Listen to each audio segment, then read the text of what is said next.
Hi to all, welcome to my channel study with Nancy. सभी को नमस्ते और सभी का स्वागत है हमारे चैनल के ऊपर। आज का जो सेशन है वो हमारे लिए बहुत ज़्यादा इम्पॉर्टेंट रहने वाला है, क्योंकि कई बच्चों के स्टूडेंट के मैसेज आने के बाद में जो है उन्होंने कहा था कि मैम आप जो है वो आरबीएससी बुक जो है वो हमें पढ़ाइए, क्योंकि आप ऑथेंटिक बुक और जो हमारी एग्ज़ाम की जो नीड है उसके अकॉर्डिंग तो बता रहे हो, लेकिन अभी आरबीएससी बुक जो है वो मेरे अकॉर्डिंग तो यूट्यूब के ऊपर जो है वो आपको अभी कोई अच्छे से नहीं पढ़ा रहा है। तो उन्हीं को ध्यान में रखते हुए जो है वो हम आरबीएससी बुक जो है वो आपको अब पढ़ाएंगे। तो सबसे पहले मैं बात कर लेती हूँ कि आज हम कौन सी बुक स्टार्ट करने वाले हैं। तो वो कक्षा 9th की बुक आ जाती है, क्योंकि इसमें बहुत सारे ऐसे टॉपिक आ जाते हैं जो कि आपकी इतनी कंपटीशन एग्ज़ाम के लिए बहुत ज़्यादा यूज़फुल हैं और इसके साथ में बहुत ज़्यादा जो है वो रिक्वायर्ड है। ठीक है, तो सबसे पहले हम बात कर लेते हैं कि आज हम कक्षा 9th की राजस्थान का स्वतंत्रता आंदोलन है शौर्य परंपरा जो है ये बुक पढ़ेंगे। ठीक है, इसमें हम इम्पोर्टेंट जो हमारे जो एग्ज़ाम की नीड है उसके अकॉर्डिंग जो है वो चीज़ें कवर करेंगे।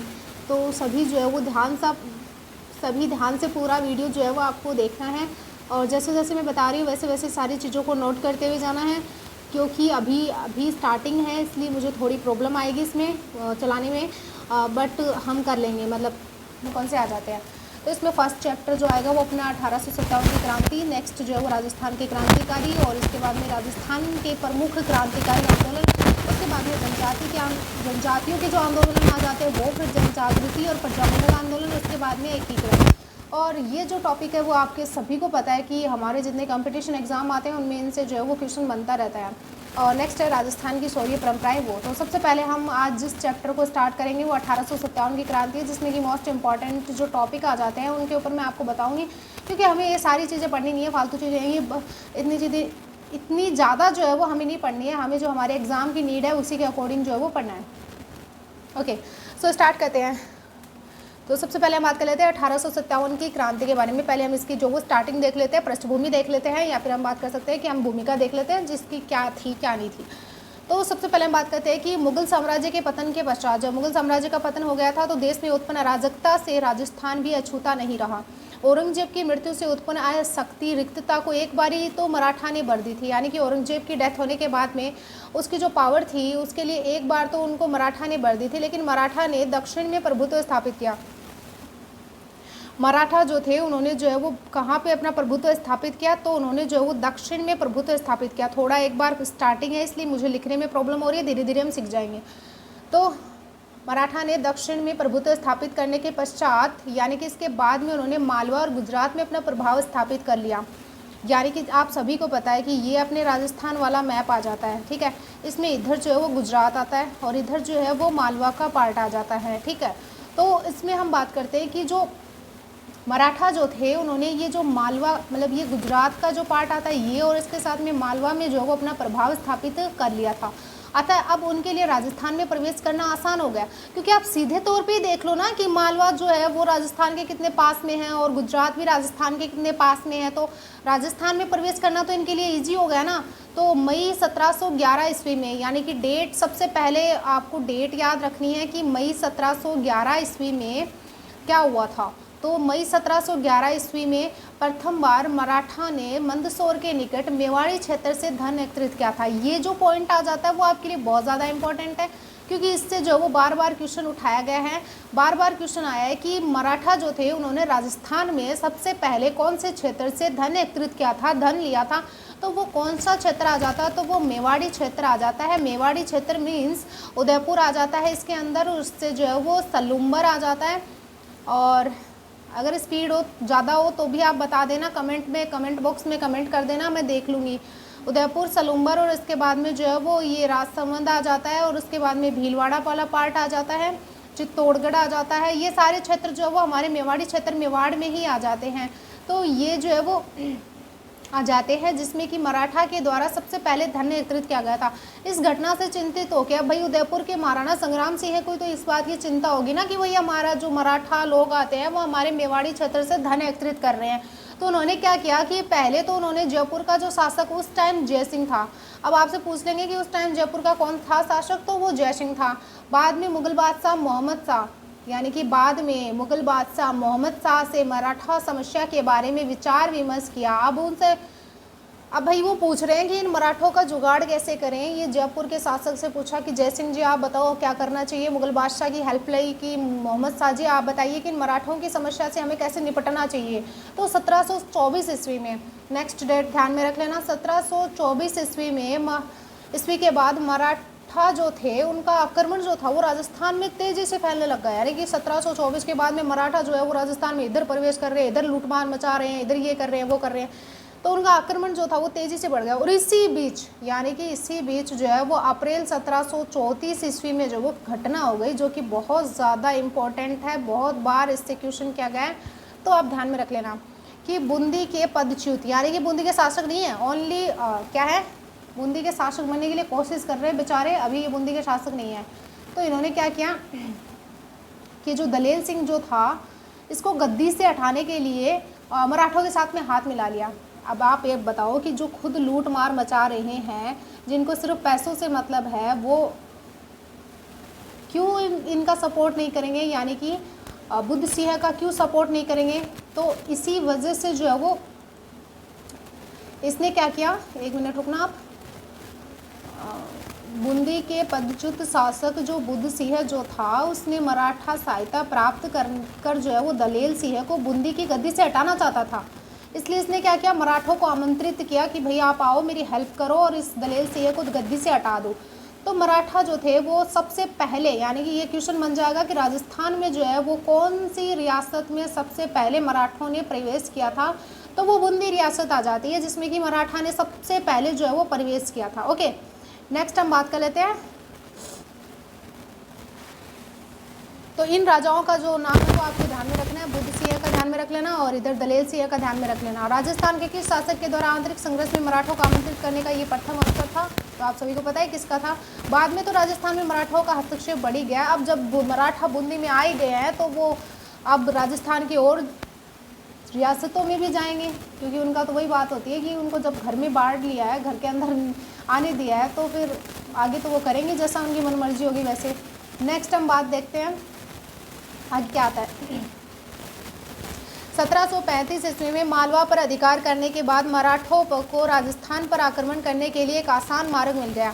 तो उन्होंने भाई क्या किया, ये अपना राजस्थान का मैप था, इधर गुजरात वाला पार्ट, इधर मालवा वाला पार्ट। तो मालवा वाला पार्ट में जो है उन्होंने 1735 ईस्वी में जो है वो आक्रमण कर दिया। किसके ऊपर किया, मालवा के ऊपर कर लिया। अब जब मालवा मराठों के साथ में, मतलब मालवा जो था वो मराठों के पास में हो जाएगा, तो राजस्थान में जो वो मराठा आराम से प्रवेश कर सकेंगे।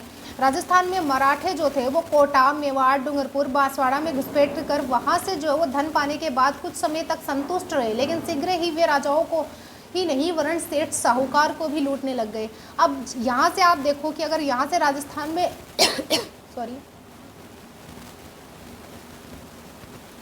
यहाँ से अगर वो राजस्थान में प्रवेश करते हैं, तो वो सबसे पहले कौन से जिलों, यानी सॉरी जिले नहीं, मतलब रियासतें, उस टाइम रियासतें हुआ करती थी, तो मेवाड़, डूंगरपुर और बांसवाड़ा, इनमें जो वो उन्होंने घुसपैठ करी और यहाँ से धन लूटने लग गए थे। तो राजाओं से तो लूट ही रहे थे और इसके साथ में उन्होंने सेठ साहूकार को भी लपेट लिया। उन्होंने राजस्थान के नरेशों के आंतरिक मामलों में हस्तक्षेप करना भी प्रारंभ कर दिया। बूंदी वाले में हस्तक्षेप किया ही था, तो पता ही आपको कि ये राजस्थान के राजाओं के जो आंतरिक मामले आ जाते हैं उनमें भी हस्तक्षेप करने लग गए और बूंदी, जोधपुर, जयपुर रियासतों में उनका प्रवेश इसी बहाने हुआ था। तो ये रियासतों के नाम याद रख लेना कि बूंदी, जोधपुर और जयपुर रियासतों में उनका प्रवेश इसी बहाने हुआ था। नेक्स्ट हम बात कर लेते हैं कि अगली बात क्या आती है।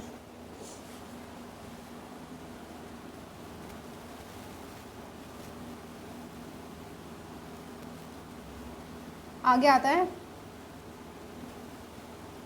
ये अपना यहाँ तक हो गया था। ओहो, ये कौन सा पेज आ गया, ये यार स्टार्टिंग में ही गड़बड़ कर दी इसने। ओके मैंने लेवल कर लिया।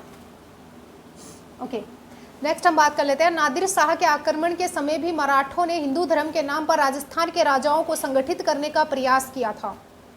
मतलब जब नादिर शाह का आक्रमण हुआ था उस समय मराठों ने सिर्फ हिंदू के धर्म के नाम पर राजस्थान के जो राजाओं थे उनको संगठित करने का प्रयास कर लिया, लेकिन मुगल दरबार में दलबंदी के कारण राजपूत शासक भी परस्पर लड़ने लगे। यानी कि मुगल दरबार में जो दलबंदी हो रही थी, जैसे कि अभी राजनीति में चलता रहता है, उसी के अकॉर्डिंग जो है वो राजपूत शासक भी जो थे वो परस्पर लड़ने लग गए। यानी कि राजपूत शासक अपने आप यानी कि आपस में लड़ने लगे। इस प्रकार केंद्र में उत्पन्न शून्यता की पूर्ति, यानी कि केंद्र में उत्पन्न शून्यता के पूर्ति के लिए जो है वो मराठा जो थे उन्होंने राजस्थान में आने लगे। यानी कि केंद्र में जो शून्यता उत्पन्न हो चुकी थी उसकी भरपाई करने के लिए जो मराठा थे वो राजस्थान में आने लगे। साहू ने पेशवा बाजीराव को राजस्थान से चौथ और सरदेश मुखी प्राप्त करने का आदेश दिया। अब आपसे ये पूछ लेंगे कि जो साहू जो था इसने पेशवा जो बाजीराव आ जाता है उसको राजस्थान से चौथ क्या आता है ये पूछ लेंगे। सरदेश मुखी प्राप्त करने का आदेश दिया। 1732 ईस्वी में स्वाई जयसिंह जो मालवा का सूबेदार बना बैठा था उसे मराठा ने घेर लिया। अब 1732 ईस्वी में जो स्वाई जयसिंह जो आता है वो कहाँ का सूबेदार बना बैठा था? मालवा का सूबेदार बना बैठा था। अब मालवा किसके अंडर में था? मराठा के अंडर में था। तो मराठा के अंदर में था तो जयसिंह को तो घेरेंगे ना, इसको तो घेर लिया था इन्होंने मराठा ने। जयसिंह ने पराजय स्वीकार कर ली, यानी कि जयसिंह ने भाई हार मान ली कि ठीक है मुझसे नहीं होने वाली आपसे लड़ाई वड़ाई और मैं हार मानता हूँ। जयसिंह ने पराजय स्वीकार कर ली और 28 परगने मराठा को देने पड़े। जयसिंह ने कितने परगने दे दिए मराठा को? 28 परगने दे दिए। देखो 1761 से 1791 के मध्य राजस्थान में राजपूत शासकों की कमजोर स्थिति के कारण विभिन्न राज्यों पर मराठों का प्रभुत्व हो गया। अब राजस्थान में जो है वो 1761 से लेकर 1791 के बीच में जो है वो बेचारा राजस्थान जो है वो थोड़ा क्या हो गया, उसकी स्थिति कमज़ोर हो गई। इस स्थिति का फायदा उठाते जो मराठा लोग जो थे उन्होंने क्या किया, राजस्थान के जो अन्य भाग या राजस्थान का जो अन्य पार्ट आ जाता है वहाँ से जो है वो क्या करने लग गए, हस्तक्षेप या प्रभुत्व स्थापित करने लगे। राजस्थान में बढ़ते मराठा हस्तक्षेप ने जयसिंह तथा अन्य राजपूत राजाओं की आंखें खोल दी। मराठा से मुक्ति पाने के लिए धन का सहारा लिया गया। तो जो राजस्थान के जो बढ़ते मराठा हस्तक्षेप था उससे निपटने के लिए जो है उन्होंने किसका सहारा लेना स्टार्ट कर दिया? धन का सहारा। पर जब धन लेने के बाद भी जो है उन्होंने क्या सोचा कि मराठा जो थे वो मराठों ने मालवा को धन तो दे दिया, मतलब कि राजस्थान के जो राजा थे उन्होंने मराठों को धन दे दिया कि कहीं धन देकर भी जो है हमारा पीछा छोड़े। लेकिन ऐसा नहीं हुआ कि जो मराठा थे उनके पक्ष में जो है वो कौन सा एरिया था? वो मालवा वाला एरिया था। तो उन्होंने क्या किया कि धन देने के बाद में भी मालवा को खाली नहीं किया, तो पुनः संगठित प्रयास किए जाने लगे। अब धन की बजाय शक्ति के प्रयोग से मराठा को राजस्थान से निकालने का निश्चय किया गया। अतः जुलाई 1734 ईस्वी में, यानी कि फिर हम बात कर लेते हैं कि 1734 की बात आती है। जयपुर, जोधपुर, उदयपुर, कोटा, किशनगढ़, नागौर, बीकानेर के शासक मेवाड़ में हुरड़ा नामक स्थान पर एकत्रित हुए। अब ये हुरड़ा जो है उससे रिलेटेड बहुत बार क्वेश्चन किया जाता है, तो हुरड़ा को ध्यान में रख लेना। हुरड़ा नामक स्थान पर एकत्रित हुए और 17 जुलाई 1734 को, डेट याद रख लेना, 17 जुलाई 1734 ईस्वी को एक संधि पत्र पर हस्ताक्षर हुए जिसके अनुसार राजस्थान के सभी शासकों ने विपत्ति के समय सहयोग देने का वादा किया। वर्षा ऋतु के बाद मराठों के विरुद्ध कार्यवाही हेतु रामपुरा में एकत्रित होना तय हुआ। अब वर्षा हो गई, वर्षा हो गई, उसके बाद में सोचा गया कि भाई अब हम हुरड़ा सम्मेलन को एग्जीक्यूट करने के लिए रामपुरा में जो है वो इकट्ठे होंगे, रामपुरा में एकत्रित हो गए। किसी राजा के शत्रु को अपने राज्य में आश्रय या शरण न देने की शपथ ली, यानी कि ऐसे बोला कि कोई भी राजा जो है राजस्थान का वो अपने शत्रु को जो है वो अपने राज्य में शरण नहीं देगा और आश्रय नहीं देगा। परंतु इस सम्मेलन के वांछित परिणाम नहीं निकले क्योंकि रियासती शासकों में आपसी द्वेष हो गया और राजाओं ने क्या किया, रियासती शासकों में जो है वो आपस में लड़ाई करने लग गए। यानी कि मराठों से तो बाद में लड़ लेंगे, पहले हम खुद ही लड़ लेते हैं। तो ये आपस में लड़ाई करने लग गए, इधर मराठा बच गए। ओके, नेक्स्ट हम बात कर लेते हैं कि प्रतिभा संपन्न और क्रियाशील नेतृत्व का अभाव हो गया। अब राजस्थान में कोई ऐसा नहीं बचा था जो कि एक प्रतिभाशाली यानी कि नेतृत्व कर सके, पूरे जितना भी उनके द्वारा जो बनाई गई थी थीम उसका पूरा संचालन कर सके। ऐसा कोई प्रभावशाली या क्रियाशील व्यक्ति नहीं बचा था। रियासतों की स्वार्थी नीतियां और कार्य संभव सम्मेलन की असफलता के लिए उत्तरदायी थे और रियासतें क्या कर रही थी, बस अपना स्वार्थ देखे जा रही थी, अपनी नीतियाँ करती जा रही थी, अपने कार्य जो थे वो संभव करती जा रही थी। उनको कोई मतलब नहीं है मराठा जाए तो जाए, नहीं जाए तो नहीं जाए, अपना काम होता जाए और भाड़ में जाए जनता, ये सब चला हुआ था। तो अगर ऐसा दिमाग में बैठ जाएगा, ऐसा अगर होगा तो मराठा कहाँ से निकलेंगे राजस्थान में? राजस्थान से मराठा कहाँ से निकलेंगे अगर खुद लोग अपने स्वार्थों को ही पूरा करने में लगे हुए हैं। उसके बाद में 1735 ईस्वी में मुगल सम्राट और राजपूत शासकों की सेनाओं ने मराठों को खदेड़ने का पूर्णतः असफल प्रयास किया। 1735 में कोशिश करिए कि हम कोशिश तो करेंगे, बिना कोशिश के तो वापस तो लौटने वाले हैं नहीं। तो मुगल सम्राट और राजपूत शासकों की सेनाओं ने जो है वो मिलकर मराठों को खदेड़ने का पूर्ण असफल प्रयास किया, यानी वो प्रयास असफल हो गया। पेशवा अक्टूबर 1735 ईस्वी में उत्तर भारत की यात्रा पर निकला। उसने महाराजा जगत सिंह का आतिथ्य स्वीकार किया और उपहार और चौथ का समझौता हुआ। उनके मध्य किसका समझौता हुआ? उपहार का और चौथ का। फिर वह जयपुर आया। जयसिंह ने मराठा और मुगल सम्राटों में समझौता करवाना चाहा पर वह सफल रहा। पेशवा की राजस्थान यात्रा का परिणाम ये निकला कि मुगल के साथ साथ राजपूत मराठों के भी करदाता बन गए। 1738 ईस्वी में मुगल सम्राट की ओर से निजाम को बिना युद्ध किए ही, यहाँ से नोट करना, 1738 ईस्वी में मुगल सम्राट की ओर से निजाम को बिना युद्ध के ही दुरासहाय की अपमानजनक संधि करनी पड़ी, जिसके अनुसार मराठों को मालवा की सूबेदारी और 50 लाख, देख लो धन का मामला चल रहा है, 50 लाख रुपए प्राप्त हुए। 1742 में मराठों ने मारवाड़ में प्रविष्टि होकर सोजत, रायपुर, जैतारण प्रगरों में चौथ वसूल करी। 1742 में ये मराठा में प्रवेश कर लेते हैं और चौथ वसूल कर लेते हैं। 1787 ईस्वी में राजपूतों ने संगठित होकर तुंगा नामक स्थान पर मराठों को परास्त किया। अब भाई अब बात आ जाती है राजपूतों की, यानी कि 1787 ईस्वी में जो है वो कौन सा युद्ध हुआ था? तो 1787 में तुंगा का युद्ध हुआ था, जिसमें कि राजपूत लोग जो थे वो संगठित हुए और उन्होंने मराठों को क्या कर दिया? परास्त कर दिया। 1791 के बाद में मराठा शक्ति क्षीण होने लग गई। अब 1791 में जो है वो मराठाओं की वाट लगने लग गई, मराठा शक्ति जो थी वो क्षीण होने लग गई, यानी कि धीरे धीरे उनकी शक्ति कम होने लग गई। इस समय दक्षिणी भारत में अंग्रेजों ने अपने पैर जमा लिए थे और वे राजस्थान में घुसने का प्रयास कर रहे थे। यानी कि जो दक्षिणी भारत में जो अंग्रेज जो थे, आप सभी को पता ही अंग्रेजों की स्टार्टिंग कहाँ से हुई थी। ओके, समझ गए? तो यहाँ से ये अपने पैर जमाने लग गए, यानी कि ऐसे करने लग गए कि यहाँ पे जो है वो अपनी दुकानें थी, या बात कर सकते हैं कि अपनी जो कंपनियां थी वो स्टेबलाइज्ड करने लग गए, जिससे कि राजस्थान में भी जो है वो ये घुसने का प्रयास करने लग गए। ठीक है, उसके बाद हम बात करते हैं नेक्स्ट के ऊपर। राजस्थान के राज्यों में उत्तराधिकारी के संघर्ष और सामंती प्रतिस्पर्धा के कारण उनकी राजनीतिक स्थिति कमजोर हो गई। और इधर राजस्थान में क्या चल रहा है कि लोग जो है वो उत्तराधिकारी संघर्ष के लिए लड़ रहे हैं, सामंती प्रतिस्पर्धा हो रही है, इसी कारण जो वो राजनीतिक स्थिति जो थी वो कमज़ोर पड़ गई। 1791 में अंबाजी इंगले ने मेवाड़ के महाराणा को सहयोग दिया।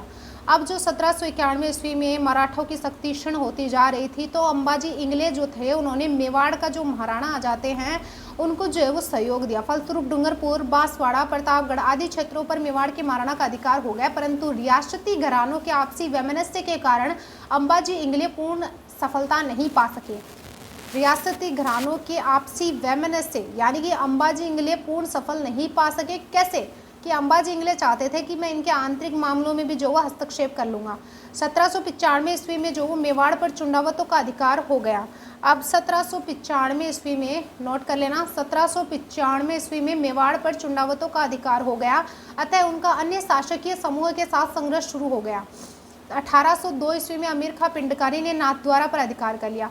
अब ये जो अमीर खां पिंडकारी था, इसने पिंडकारी नहीं, पिंडारी, अमीर खां पिंडारी जो था उसने 1802 ईस्वी में नाथद्वारा के ऊपर अधिकार कर लिया। भीम सिंह रियासती घरानों के आपसी वैमनस्य को नियंत्रण नहीं कर पाए, यानी कि राजा भीम सिंह जो थे वो रियासती घरानों में जो आपसी वैमनस्य चल रहा था उसको कंट्रोल नहीं कर पाए। ओके, इसके बाद नेक्स्ट डिस्कस करते हैं 1803 ईस्वी की बात, कि मेवाड़ के शासक ने जयपुर के नरेश के माध्यम से अंग्रेजों से संधि करने का प्रयास किया। 1803 में मेवाड़ के शासक ने कहा बहुत हो गए लड़ते लड़ते, अब अंग्रेजों से संधि कर लेते हैं। प्रयास किया, बट वो क्या हो गया? असफल हो गया, यानी नहीं हुआ। 1793 ईस्वी से 1813 ईस्वी के मध्य जोधपुर की अव्यवस्था का मुख्य कारण सामंती प्रतिस्पर्धा, संकीर्णता और उत्तराधिकारी का संघर्ष था। दोनों ही पक्षों ने जो है वो भाड़ेत सैनिकों को जो है वो ऊंची धनराशि देकर, भाड़ेत का मतलब क्या है? जो भाड़े के सैनिक होते हैं, अपनी ओर मिलाने का प्रयास किया। परिणामतः राज्य आर्थिक संकट में घिर गया। अब ऐसे काम करेंगे तो राज्य तो आर्थिक संकट में गिरेगा ही। नेक्स्ट डिस्कस करेंगे अपन, राजस्थान के शासकों ने मराठों के जो बढ़ते आतंक से मुक्ति पाने के लिए मराठा के शत्रु अंग्रेजों से मित्रता करने का प्रयास किया। मतलब मराठों से मुक्ति पाने के लिए राजस्थान वाले जो है शासक वो ऐसे चाह रहे हैं कि हम अंग्रेजों से मित्रता कर लें, अंग्रेज जो है वो हमें मराठों से जो है वो मुक्ति दिला देंगे। ऐसा हो सकता है क्या? नहीं हो सकता। अपनी लड़ाई जो है वो हमेशा खुद को ही लड़नी चाहिए, कोई किसी का ऐसे साथ वाथ नहीं देता है। तो इन्होंने अंग्रेज़ों के ऊपर ज़्यादा ही ट्रस्ट कर लिया कि हाँ अंग्रेज़ तो जो है वो इनकी बहुत ही हेल्प कर देंगे, ये तो मराठा को बाहर निकाल के फेंक देंगे। ऐसा नहीं हुआ, लेकिन उन्होंने भी जो है वो अंग्रेज़ों ने भी राजस्थान के लोगों का फ़ायदा उठाया। नेक्स्ट हम बात कर लेते हैं, राजस्थान के शासकों ने मराठों के बढ़ते आतंक से मुक्ति पाने के लिए मराठा के शत्रु अंग्रेजों से मित्रता करने के प्रयास शुरू कर दिए। सर्वप्रथम जयपुर के महाराजा पृथ्वी सिंह ने 1776 ईस्वी में अपने एक प्रतिनिधि को गवर्नर जनरल के पास भेजा। अब जयपुर के महाराजा आ जाते हैं, सबसे पहले नाम याद रख लेना, पृथ्वी सिंह ने 1776 ईस्वी में अपने प्रतिनिधि यानी कि एक प्रतिनिधि आ जाता है, उसको गवर्नर जनरल के पास भेजा और अंग्रेजों से मैत्री की इच्छा प्रकट करी। ये कहा कि हम आज जो है वो आपके साथ में हाथ मिलाना चाहते हैं, हम आपके साथ में मित्रता करना चाहते हैं। जोधपुर राज्य ने भी ऐसा प्रयास किया बट वो सफल नहीं हुए, यानी कि जोधपुर राज्य जो थे वो असफल हो गया उनसे मित्रता करने में।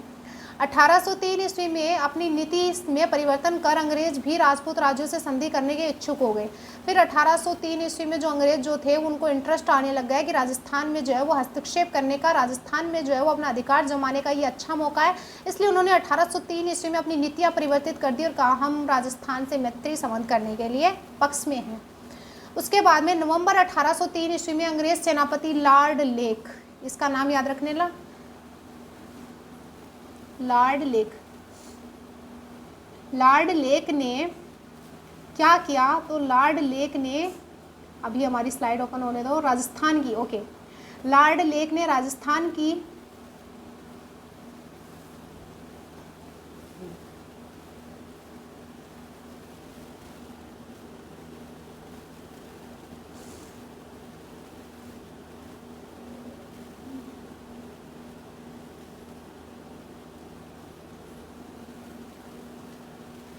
तो लॉर्ड लेक जो था उसने राजस्थान की जो उत्तर पूर्वी सीमा पर स्थित राजस्थान की, ये अपना राजस्थान का मैप आ जाता है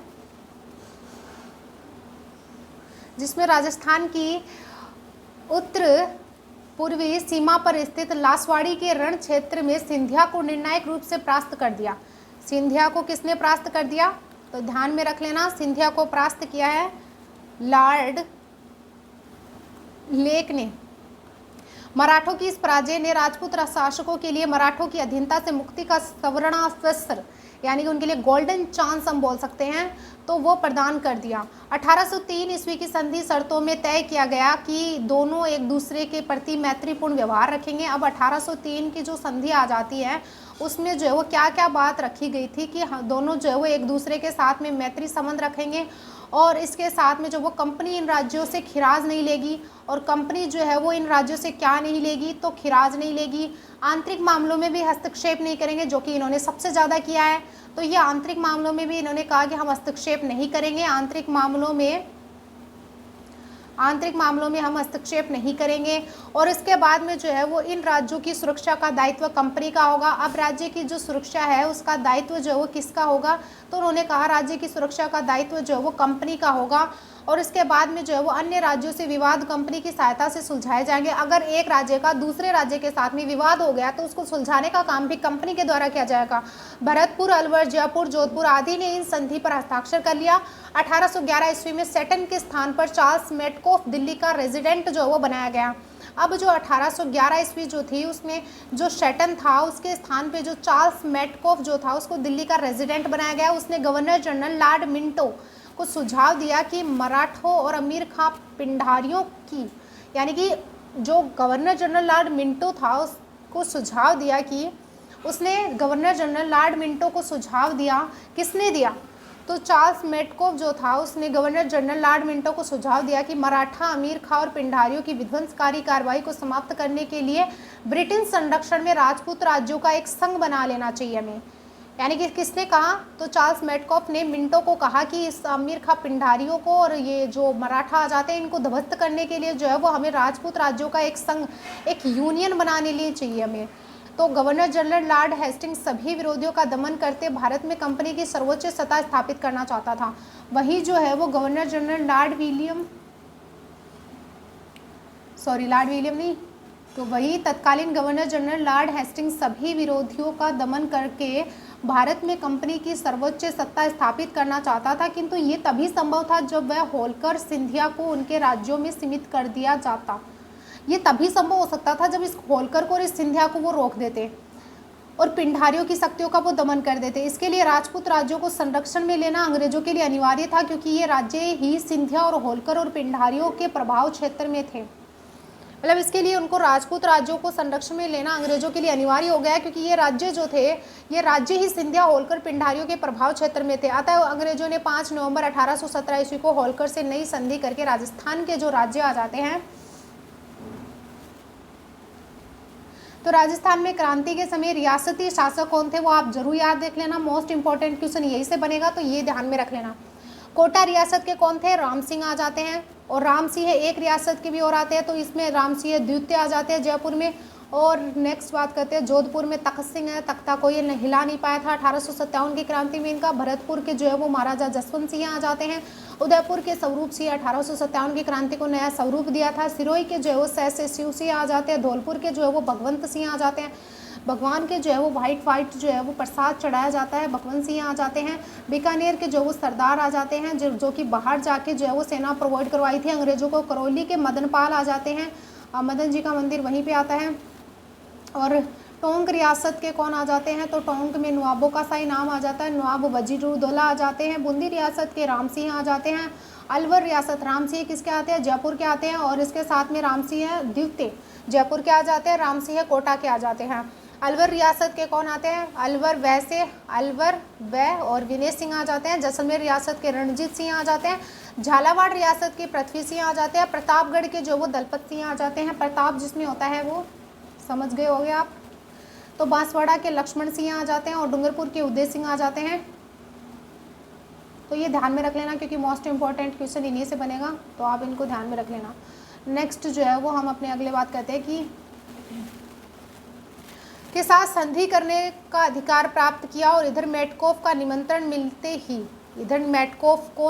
मिलते ही जो वो करौली, कोटा, उदयपुर, बीकानेर, किशनगढ़, जयपुर, जैसलमेर आदि में कंपनी से संधि कर ली। सबसे अंत में जो वो 1823 ईस्वी में सिरोही राज्य से संधि करी। यानी कि सबसे अंत में किससे संधि करी गई थी, तो 1823 में सबसे अंत में सिरोही राज्य से जो वो संधि करी गई थी। ध्यान में रख लेना, सबसे अंत में संधि किस रियासत से हुई थी। इस प्रकार 1817 से 1823 ईस्वी के दौरान राजस्थान पर स्थापित यह है ब्रिटेन का आधिपत्य 1947 ईस्वी में स्वतंत्रता प्राप्ति तक अक्षुण्ण बना रहा। यानी कि ये मोस्टली जो है इस प्रकार 1817 ईस्वी से लेकर जो वो 1823 ईस्वी के दौरान राजस्थान पर स्थापित ये जो ब्रिटेन का आधिपत्य था वो कब तक चलता रहा, 1947 यानी कि 1947 तक चलता रहा। अब हम जो है वो बस इतना ही पढ़ेंगे आज, क्योंकि स्टार्टिंग की वजह से मतलब कई चीज़ें हमसे गड़बड़ भी हुई है, और कई जो है वो हमें पढ़ाने में भी थोड़ा अनकम्फर्टेबल हुआ है। तो आगे से जो है वो हम सारी चीज़ों को ध्यान में रखेंगे, और धीरे धीरे जो है सीखते हुए सारी चीज़ों को चलेंगे, ठीक है। तो अगर आपको वीडियो अच्छा लगा हो तो लाइक, शेयर और सब्सक्राइब जरूर करें, एंड टेलीग्राम चैनल जरूर ज्वाइन करें, क्योंकि इसकी जो PDF है वो आपको अपने टेलीग्राम चैनल पे मिल जाएगी। और आगे की क्लास जो है वो हम जब करेंगे तो नोटिफिकेशन यानी कि बेल आइकन दबा लेना, जिससे कि आपको नोटिफिकेशन मिल जाए, ठीक है। तो अगर वीडियो अच्छा लगा हो तो लाइक, शेयर और सब्सक्राइब जरूर करें, एंड टेलीग्राम चैनल जरूर ज्वाइन करें। Thank you and bye.